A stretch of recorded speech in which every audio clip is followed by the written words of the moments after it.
था। ऐसे लोगों का मन साफ नहीं होता। गोपाल एक बार फिर सोच ले। गोपाल जिद में बोला, मुझे कुछ नहीं सोचना, मैं शादी करूंगा तो सिर्फ चेन शिव से। मैं और दादी ने एक दूसरे की तरफ देखा। अब दहेज लिया जा चुका था, रिश्ता तय हो चुका था। दादी बोली, जब शिव इस घर आएगी तुम दोनों अच्छे से जीवन बिताना। यह सुनकर गोपाल के चेहरे पर मुस्कान आ गई। फिर शादी का दिन आ पहुंचा। गोपाल नए कपड़े पहनकर दुल्हन लेने गया। गाँव वाले हमारे आंगन में उसका इंतजार कर रहे थे, पर काफी देर हो गई। गोपाल वापस नहीं आया। अचानक एक जवान लड़का दौड़ता हुआ आया। काका, लड़की वाले एक और गधा मांग रहे हैं, नहीं दोगे तो दुल्हन विदा नहीं करेंगे। दादाजी गुस्से में बोले, ऐसा भी कहीं होता है? जाकर गोपाल से कह दो, अगर गधा चाहिए तो शादी ही मत करना। वह जवान लड़का इधर उधर देखने लगा, फिर दादी के कान के पास झुककर कुछ फुसफुसाया और दादी का चेहरा एक पल में सफेद पड़ गया।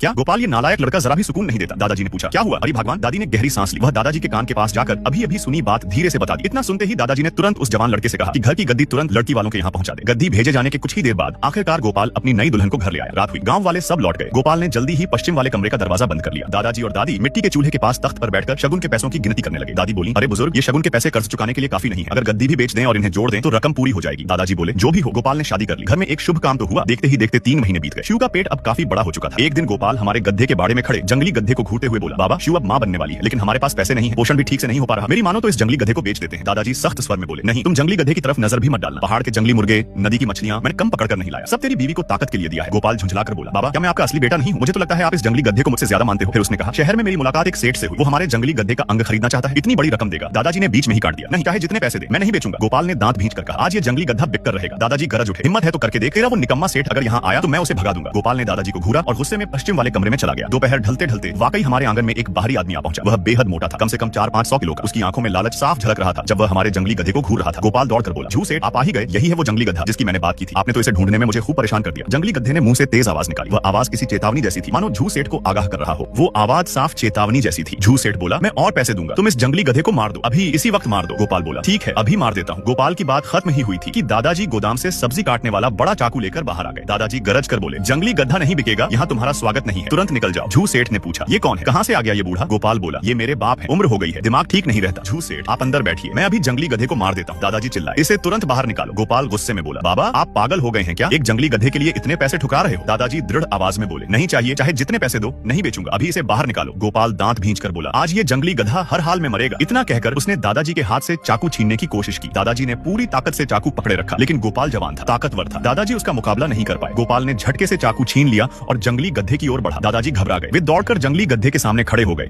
और जोर से चिल्लाए, नालायक, अगर आज तूने जंगली गधे को मारा तो मैं तेरे सामने सिर पटक कर जान दे दूंगा। गोपाल कुछ पल के लिए स्तब्ध रह गया। वह दादाजी को खाली